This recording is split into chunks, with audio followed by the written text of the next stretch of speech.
현상을 바라보는 관점에서 지난주에 기능론과 갈등론을 봤습니다. 기능론과 갈등론의 공통점은 둘 다 거시적 관점이었지? 전체를 보는 거라고 얘기를 했어요. 그럼 여기 보시면 그 다음 페이지 보시면 10페이지에 보면 자 똑같은 교육제도를 바라보는데 기능론적 관점으로 바라보느냐 갈등론적 관점으로 바라보느냐에 따라서 완전히 달라요. 그러니까 똑같은 문제를 봐도 우리가 단순하게 똑같은 옷을 봐도 사람들의 취향에 따라 그게 예뻐 보이기도 하고 별로 마음에 안 들기도 하는 것처럼 사회문화 현상을 바라볼 때 어떤 관점으로 바라보냐에 따라 다 달라지는데 지금 우리가 볼 거는 교육제도입니다. 한번 볼게요. 기능론자들은 교육제도를 어떻게 바라볼까? 읽기 전에 머릿속에 한번 떠올려 보세요. 기능론자들은 가장 중요한 걸 뭐라고 봅니까? 사회의 유지, 현 상태의 유지, 현 상황의 통합. 그러면 사회 구성원들이 대립하면 되겠어요? 안 되겠어요? 유지와 통합하려면? 안 되겠지. 그러면 기본적으로 사회 구성원들은 대립하는 상태가 아니라고 말합니다. 이 사람들은. 기능론자들은. 서로가 서로를 필요로 한다. 사회를 하나의 살아있는 생명체처럼 보기 때문에 나의 눈알과 나의 귀가 서로 대립하지 않는다. 그지? 나의 손톱과 나의 뇌가 뭐가 더 중요한 역할이냐 놓고 싸우지 않는다. 서로가 서로를 뭐 한다? 의존한다. 이렇게 바라보는 게 기능론적 관점이었기 때문에 교육제도 역시 굉장히 긍정적으로 바라봅니다. 볼게요. 설명 같이 보시죠. 교육제도는 사회 전체의 필요와 합의가 반영된 끝났어. 첫 번째 줄에 너무 중요한 핵심을 말하고 있어요. 다시 한번 우리 여러분이 다 알겠지만 또 한번 형광펜 조칠게요. 여기 사회 전체의 필요와 합의랍니다. 사회 구성원들 전체가 다 함께 나서서 뭐 했대? 합의했대. 뭐가 필요하다고? 교육제도가 필요하다고. 사회 전체의 필요와 합의가 반영된 지식과 기능, 가치관을 전수하는 역할을 하며 여기까지 두 줄 읽어보시면 어때요? 교육제도 굉장히 필요하고 좋은 거지. 그치? 또한 가정 배경과 상관없이 한자 다 중요해요. 여기는 여러분 주치지 마세요. 가정 배경과 상관없다는 말이 뭘 의미하는 거냐면 내가 태어날 때 금수저를 물고 태어나든 아니면 고아로 태어나든 상관없이 이런 얘기입니다. 상관없이 모든 학생에게 학습의 기회를 공정하게 제공한다. 여기부터 별로 이제 수긍이 안 되지. 내 엄마 아빠가 삼성 재벌이거나 나의 엄마 아빠가 없거나 똑같이 공정하게 제공된다? 자, 또한 학생 각자의 노력과 능력에 의해 결정되는 학업 성취도에 따라 학업 성취도는 뭐래? 뭐에 따라 결정되는 거래? 각자의 노력과 능력이에요. 가정 배경과는 상관없이 학업 성취도는 오직 학생 개인의 노력과 능력에 의해 결정된다. 이렇게 말합니다. 상급 학교로의 진학이나 사회 진출을 보장함으로써 인재가 적재적소에 충원되도록 돕는다. 끝났어 얘들아. 주어는 교육제도는이야. 서술어는 뭔데? 끝이야. 돕는다. 묶어봐. 주어와 동사. 교육제도는 돕는다. 앞에 거, 가운데 거, 목적어 싹 다 빼도 주어랑 서술어만 연결시키면 교육제도는 돕는답니다. 어때요? 나쁜 거 안 들어가게 돕는다잖아. 설마 교육제도는 나쁘게 되도록 돕는다. 이건 아니겠지. 교육제도는 돕는다. 그러면 앞뒤 잴 거 없이 교육제도는 필요한 겁니다. 긍정적인 역할을 하는 겁니다. 누가 바라봤을 때? 기능론자들이 바라봤을 때. 따라서 교육제도는 항상 우리 사탐의 지문은요. 핵심이 어디 있어요? 80%가 뒤에 있어요.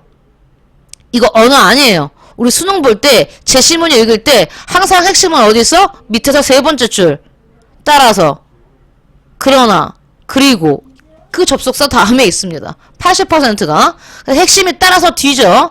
따라서 교육제도는 이게 하고 싶은 말이야. 위에 거 다 필요 없어. 얘가 하고 싶은 핵심은 여기 있어. 교육제도는 사회 전체의 원활한 작동과 발전을 위해 없어서는 안 되는 구성요소이다. 완전 중요하다 얘기입니다. 뭘 위해서?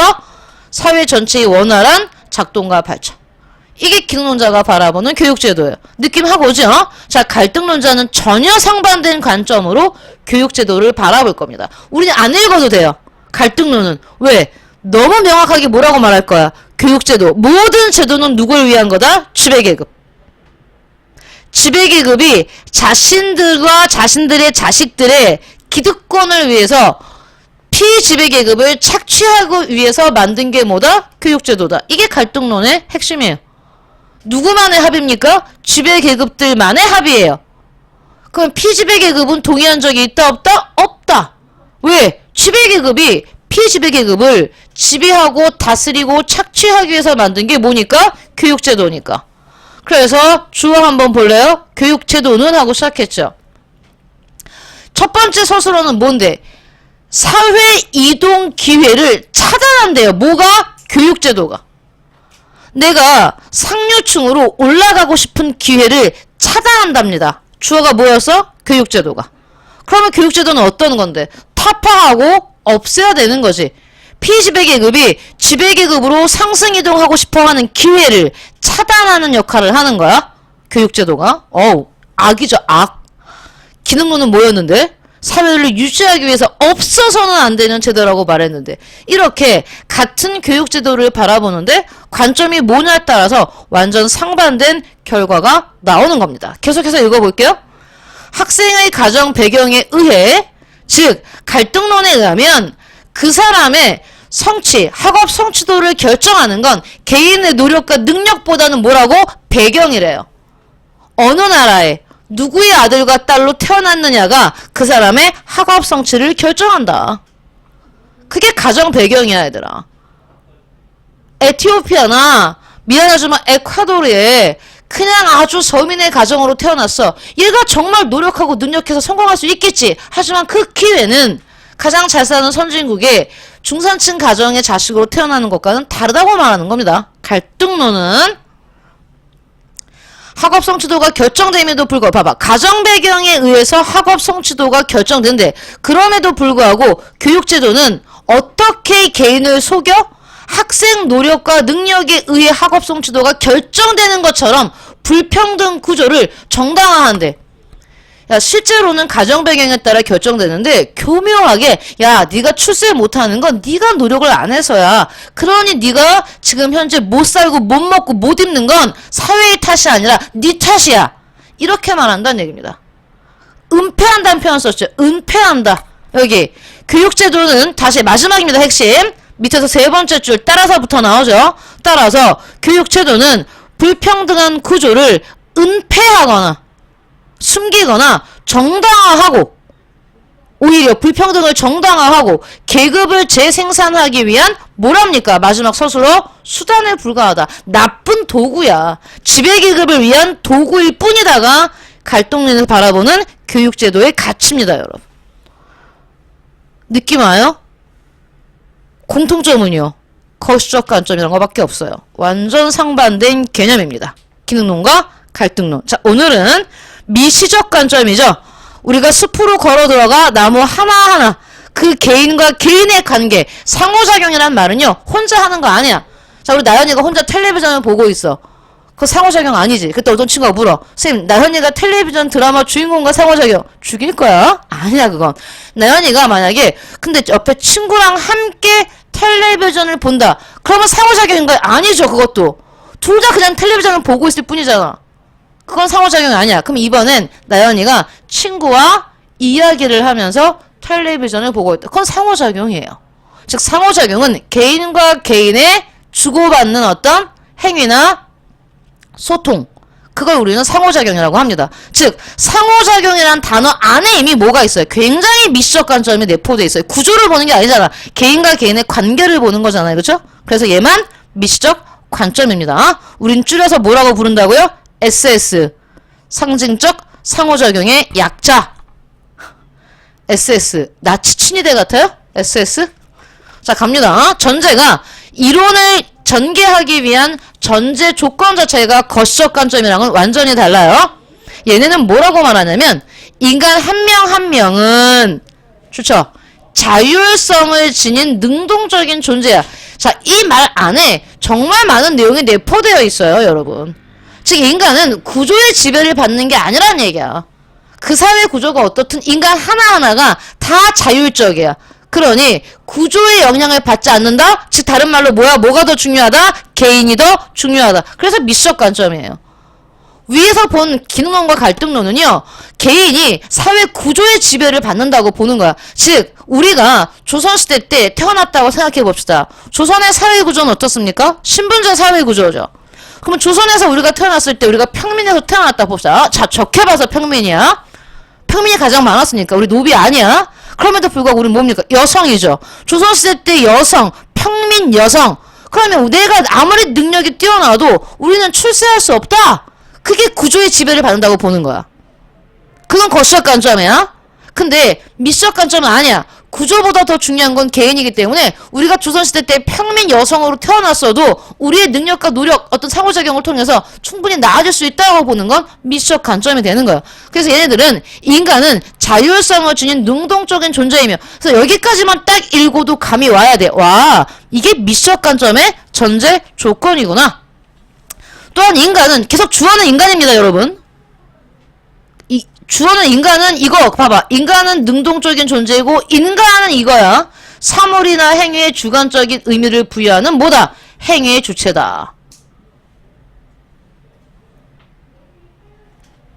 두 개를 꾸미고 있어요, 인간이. 인간은 능동적이고 인간은 사물이나 행위에 의미를 부여하는 행위의 주체다. 그렇기 때문에 뭘 봐야 돼? 사회 구조를 보는 게 아니라 개인과 개인의 상호작용, 관계를 봐야 한다. 이게 SS입니다. 핵심 주장 보시죠. 인간은 자신이 처한 상황, 굉장히 중요한 표현이에요. SS가 가장 중요하게 여기는 이겁니다. 상황. 내가 현재 어떤 상황, 상황이라는 단어 너무 중요해. 상황, 어떤 상태. 자, 여러분 한번 상상해 보세요. 여러분이 굉장히 몸이 건강하고 기분이 상쾌했을 때 엘리베이터에 탔어. 아무 느낌 없겠지. 근데 내가 예전에 어렸을 때 엘리베이터에서 한번 갇힌 경험이 있는 사람이 굉장히 컨디션이 나쁘고 불안하고 몸이 안 좋을 때 엘리베이터를 탔어. 똑같이 엘리베이터에 탔지만 내가 어떤 상황이냐, 어떤 상태에 따라 달라지겠지. 그런 게 상황이야. 그러니까 상황 자체가 뭐야? 주관적인 거야, 얘들아. 알겠니? 이 문장에서 주관이라는 단어는 없지만 이미 이 상황 안에 주관이라는 말이 들어있어요. 인간은 자신이 처한 상황에 나오죠. 주관적인 정의, 다른 말로 뭐래? 상황 정의. 그래서 상황이라는 말 안에 자체에 주관적이라는 느낌이 있다는 감을 가지셔야 돼요. 줄 형광펜으로. 주관적인 정의, 다른 말로 상황 정의. 상황 정의. 그때그때에 따라 다르게 행동한다야. 그래서 똑같이 엘리베이터의 안에 있지만 내가 어떤 상태에서 엘리베이터를 탔느냐, 그게 상황 정의야. 거기에 기초해서 인간은 뭐한다? 행동한다. 그러니까 한국 사회에 이혼율이 증가한다고 했을 때 이혼율을 바라볼 때는 그때그때 사람들의 상황 정의에 따라 다 다르기 때문에 그냥 한국 전체가 왜 이혼율이 늘었지? 라고 보는 게 아니라 그 안으로 들어가서 그 이혼한 부부들 한 명 한 명의 상황을 다 따로 살펴봐야 한다고 말하는 겁니다. 미시적 관점은. 자, 다음. 상징적 상호작용에서 중요하게 여기는 단어가 상황, 두 번째로 또 많이 쓰는, 좋아하는 단어가 상징이죠. 인간은 상징을 활용하여 다른 사람과 상호작용을 하며, 자, 여러분, 상징이라는 단어, 우리 이 과목이 사회 문화잖아요. 사회학과 문화인류학을 같이 하잖아요. 뒤에 나오면 문화 파트가 있는데 문화 파트에서 진짜 중요한 게 상징이에요. 상징의 뜻은 뭐냐면 인간이 인간과 의사소통을 할 수 있는 모든 도구, 그게 상징입니다. 그럼 여기 보세요. 의사소통을 할 수 있는 모든 도구를 했잖아. 그럼 현재 여러분과 나는 뭘 가지고 의사소통을 하고 있어요? 일단 기본적으로 말이죠. 언어라고 말하면 틀려요. 언어는 두 개가 있어요, 여러분. 음성 언어와 문자 언어가 있죠. 선생님은 현재 음성 언어, 말도 하고 있고 필기하고 있죠. 문자 언어 둘 다 쓰죠. 여러분 사회문화 할 땐 반드시 언어라고 하면 틀려요. 나눠야 됩니다. 음성 언어와 문자 언어로. 그러면 가장 대표적인 상징이 바로 뭐야? 언어지. 우린 기본적으로 문자 언어와 음성 언어 갖고 의사소통하고 있지. 간간히 선생님이 이렇게 좋은 친구를 이렇게 째려보면 그건 뭐야? 눈짓이지, 눈빛. 눈짓도 뭡니까? 의사소통을 하는 도구가 되기 때문에 그것도 상징이에요. 그림, 기호, 수화할 수 있죠, 그쵸? 아니면 몸짓, 다 뭡니까? 상징입니다. 즉, 인간은 이런 상징을 활용하여 뭐래? 다른 사람들과 상호작용하며, 여기까지 이해가지? 친구랑 뭘로 의사소통합니까? 말로 하죠. 음성 언어. 가장 기본적으로. 아니면 친구랑 이렇게 텔레파시를 주고받습니까? 이렇게 텔레파시를? 이렇게? 아니면 뭐, 그것도 다 뭔데? 상징이야. 상징을 통해 상호작용을 하며 인간의 일상생활은 상호작용의 뭐라고 말했습니까? 연속이다. 연속적으로 상호작용이 나타나는 과정이다. 그래서 상호작용에서 뭐가 중요해? 상징, 언어 중요합니다. 문자 언어와 음성 언어. 사회문화 현상의 의미는 그것이 발생하는 상황과 행위 주체가 누구냐? 개인이잖아. 개개인에 따라 다 뭐래? 달라진대. 이혼율을 조사할 때, 한국 사회 이혼율이 높아지고 있는 이유가, 아무래도 물가가 올라서 그래. 라고 말하면 안 된다는 얘기야, 얘네들은 지금. 모든 부부가 상황에 따라 다르기 때문에 그 안으로 들어가서, 연구해야 된다. 그 얘기입니다. 상징적 상호작용의 의의는요, 인간의 능동적인, 아까도 말했지만 얘는 인간을 굉장히 능동적인 존재로 보기 때문에 구조의 영향을 받기보다는 개인의 능동성을 강조하기 때문에 이거, 능동적인 사고와 행위의 측면을 잘 설명할 수 있는 건 SS의 의의지만 한계 또한 확실하죠. 왜냐면 개인의 행위는 사회 구조나 제도의 영향에 의해서 나타날 수 있는데 그거를 뭐 하고 있습니까? 경시한다. 즉 구조를 사회 구조나 사회 제도를 좀 무시한다. 경시하는 경향이 있다. 이게 SS의 뭡니까? 한계이겠죠. 선생님이 지난주에도 얘기했는지 모르지만 현실에서는 거시적 관점, 미시적 관점, SS 다 봐야 돼요. 어느 하나의 관점으로만 사회를 바라볼 수는 없어요. 우리가 여기 휴대폰이 있어. 그러면 우리가 하나의 관점으로 사회를 본다는 얘기는 뭐냐면 휴대폰의 뒷면만 본다는 얘기야. 하지만 휴대폰은 뒷면도 있고 앞면도 있고 측면도 있고 모서리도 있잖아요. 즉 모든 관점을 동원해서 우리는 현실을 바라봐야 됩니다. 지금 우리가 배우는 건 이런 이론이 있다라고 배우는 거지. 오케이. 그러면 개념 플러스 얘가 제일 어려워요. SS가. 내용은 이해가 되는데 문제 볼 때 거시적 관점에 비해서는 좀 찾기가 힘들 수 있습니다. 그래서 문제를 많이 푸는 수밖에 없어요.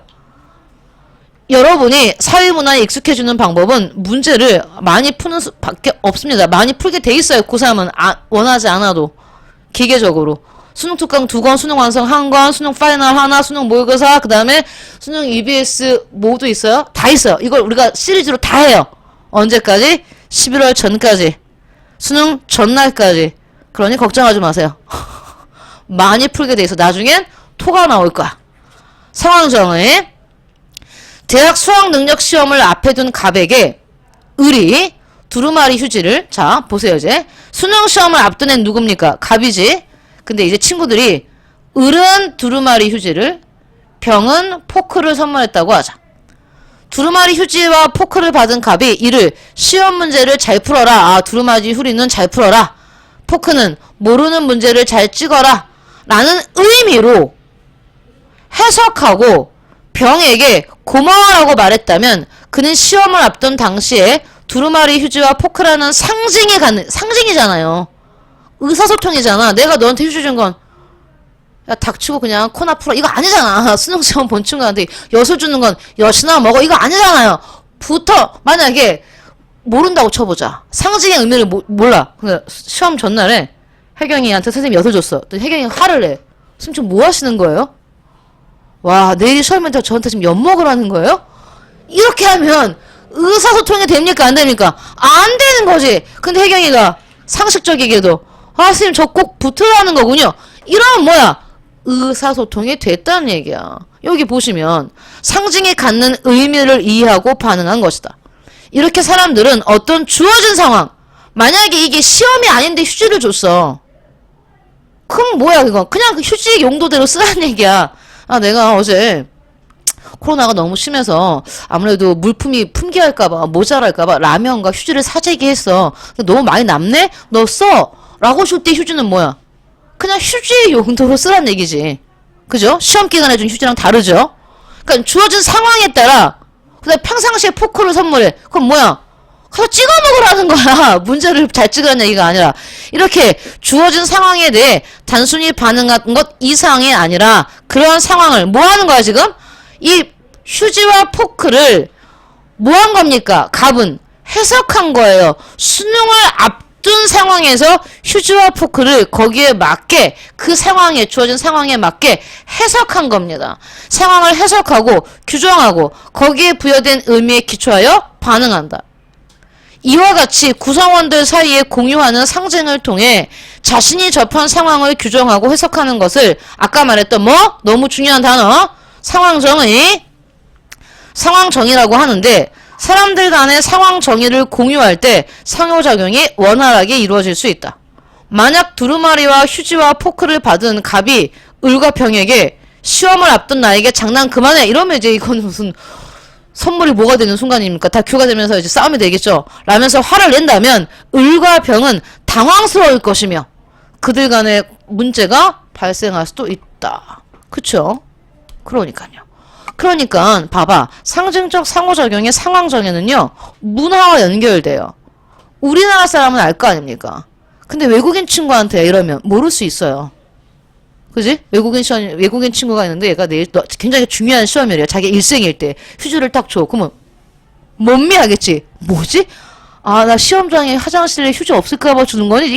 그건 이해하지. 왜? 그 친구와 우리랑 문화가 다르니까요. 우리가 한일전에, 자, 한일 월드컵 결승전을 한다고 생각해 봅시다. 우린 미치겠지. 일단 일본과 막 하면 모든 펍이라든지 아니면 맥주집에 사람들이 모여 있을 거 아닙니까? 근데 지나가는 외국인이 아 얘네는 모든 애들이 축구를 좋아하는구나. 아니야! 평상시 축구 선생님 한 번도 안 봐. 근데 한일전이야? 나도 봐요. 그건 우리만 알 수 있는 거죠. 그래서 사실 이 상황정의 SS는요 문화와도 굉장히 밀접되어 있습니다. 자 그러면 어떤 느낌인지 봐야 돼. 상황정의라는 게 어떤 상황에서 상황에 따라 어때? 해석이 달라지는 거야. 똑같은 휴지와 포크를 선물로 받았을 때 여러분. 오케이. 다음 사회문화 현상을 바라보는 이게 바로 현실이야. 현실적인 관점은 뭐해? 네, 뭐 하세요? 관점들을 조화시키고 균형시켜서 바라봐야 된다. 즉 긴론적 관점, 갈등론적 관점, 상징적 상호작용 관점을 다 골고루 조화와 균형 이게 답이에요. 사회문화에서 특히 사회학에서 치우치지 않아요. 어디로. 치우치는 유일한 학문은 윤리예요. 윤리. 생활과 윤리, 윤리와 사상. 윤리는 선과학에 있어요. 해야 될 것과 하지 말아야 될 게 있습니다. 얘는 아니야. 골고루 봐야 돼 얘들아. 골고루. 사회문화 현상을 바라보는 관점이 다양한 이유. 사회문화 현상은 그러면 왜 이렇게 사회문화 현상을 바라보는 관점이 여러 개야? 그 이유가 뭐야? 사회문화 현상은 발생 원인과 양상이 복합적인 경우가 많다. 아 그럼요. 어떤 특별한 하나의 이유 때문이 아니라 막 섞여서 나타난다는 얘기입니다. 동일한 현상에 대해 사람들이 이해하는 방식이나 초점이 다를 수 있다. 그럼요. 다 다르죠. 여러분이나 내가 좋아하는 아이돌 그룹이 다 다를 수밖에 없잖아요. 다양한 관점의 조화와 균형. 하나의 관점만으로는 사회문화 현상을 정확하게 이해할 수 없다. 그래서 이게 핵심이죠. 다양한 관점의 기초에서 균형적이고 종합적으로 사회문화 현상을 바라보는 게 우리의 과제입니다. 해서 여기 봐요. 여러분 선생님이 11페이지 넘어가지만 되게 중요해요. 이런 것들. 거시사회학과 미시사회 읽어보셔야 됩니다. 그 다음 이거 상징적 상호작용론에서 바라보는 인간과 상징. 아까 상징 얘기해줬어요. 뭔지. 의사소통을 가능하게 하는 모든 수단이 상징이 됐죠. 그래서 선생님이 숙제를 내줬잖아요. 그럼 이제 여러분 나머지는 다 뭐겠습니까? 안 푼 문제는 싹 다 그 다음 숙제가 되겠죠. 그러면 여러분이랑 나랑 같이 한 문제만 풀어보죠. 1번 답은 해설지에 굉장히 자세히 나와 있기 때문에 여러분이 채점하고 이해 안 가는 거 질문하고 해설지 봤는데도 이해 안 거였으면 질문하세요. 그럼 일단 1번 문제는 같이 풀어볼게요. 여러분 다 채점해 왔어요? 1번 그때 풀었어요? 그럼 몇 번을 풀어볼까요? 자, 이거요? 수능 실전 문제 1번은 안 풀어봤나요, 그때? 한번 볼게요. 대부분 우주 공간에서 중력은 없다고 알고 있지만 실제로 우주 공간은 중력을 가지고 있다. 우주 비행사들이 무중력 상태인 것처럼 보이는 이유는 일단부터 중요하지? 기억. 우주선 안에 있는 사람들이 일단 누가 나왔어요? 사람들이 중력 가속도와 같은 가속도를 받으며 일단 근데 사람이 나왔으면 중력 가속도와 같은 가속도를 받고 있어요. 사람들이. 이동함으로 우리 눈에는 중력이 작용하지 않는 것처럼 보이기 때문이다. 그러나 사실은 지구가 그들을 강하게 끌어당기고 있으며 그래서 그 방향으로 떨어지고 있는 것이다. 그들이 우주선 생활을 느끼는 기분은 마치 우리가 수영장에 다이빙하면 이러한 상태를 무중력 상태라고 부른다고 쳤고요. 지상에서는 혈액의 중력 때문에 아래로 흐르기 쉽지만 무중력 상태에서는 혈액의 흐름이 방향을 잃기 쉽고. 자, 그럼 여러분 기억은 뭐라고 봤습니까? 자연현상이라고 풀었어요? 아니면 사회문화 현상이라고 풀었어요? 말을 해. 풀었잖아. 자연 중력 가속도는 뭐 인간의 의지로 바꿀 수 있는 게 아니죠. 이건 자연현상이에요. 다음, 이러한 상태를 무중력 상태라고 부르는 건 누구예요? 사람이지. 무중력 상태라는 명칭을 만든 건 누구야? 사람이지. 이건 자연이 아니야. 자연은 이름을 짓지 않아. 그래서 니은은 뭡니까? 사회문화 현상입니다. 무중력 상태에서는 혈액의 흐름이 방향을 잃는 건 뭡니까? 이건 자연현상이죠. 자연현상이죠. 인간의 의지가 작동하지 않는 거지. 그러니까 항상 자연현상이냐 사회문화 현상이냐 나눌 때는 인간의 의지에 따라 바뀔 수 있느냐 없느냐를 보시면 돼요. 인간의 의지로 좌지우지할 수 없는 건 다 자연현상이죠. 그럼 봅시다. 1. 기억과 같은 현상은 당위의 법칙인 자연현상은 당위의 법칙이 아니죠. 당위의 규범은 뭡니까? 이건 사회문화 현상의 특징입니다. 틀렸고요. 니은과 같은 현상은 즉 사회문화 현상은 존재의 법칙 바뀌었지요. 존재의 법칙이 자연현상이죠. 다음 디귿 자연현상입니다. 자연현상은 기억과 같은 현상과 달리라고 말하면 안 되지. 둘 다 자연현상이니까요. 즉 사회문화 현상은 기억 디귿과 달리 그렇지 있을 법하다. 개연성의 원리 이게 사회문화 현상의 특징이었습니다. 그래서 여러분 4번에서 맞췄죠. 나머지 안 푼 문제를 싹 다 숙제를 해오세요. 어디까지? 자기 시간 있을 때 문제 꼼꼼하게 푸세요. 17페이지까지 숙제입니다. 자기가 반드시 채점하시고 그래야 늘어요 실력이. 채점하시고 문제 쉽지 않아요. 수능 채점 문제. 수능 특강의 문제가 가장 좋습니다. 뒤에 이어서 나오는 EBS 시리즈 중에 수능 특강의 문제가 가장 좋고 가장 난이도가 높아요. 수능 완성 나중에 하면 알겠지만 쉽습니다. 그러니까 얘 문제를 꼼꼼하게 푸세요. 아시겠죠? 자, 그럼 오늘은 여기를 잠깐 들어가고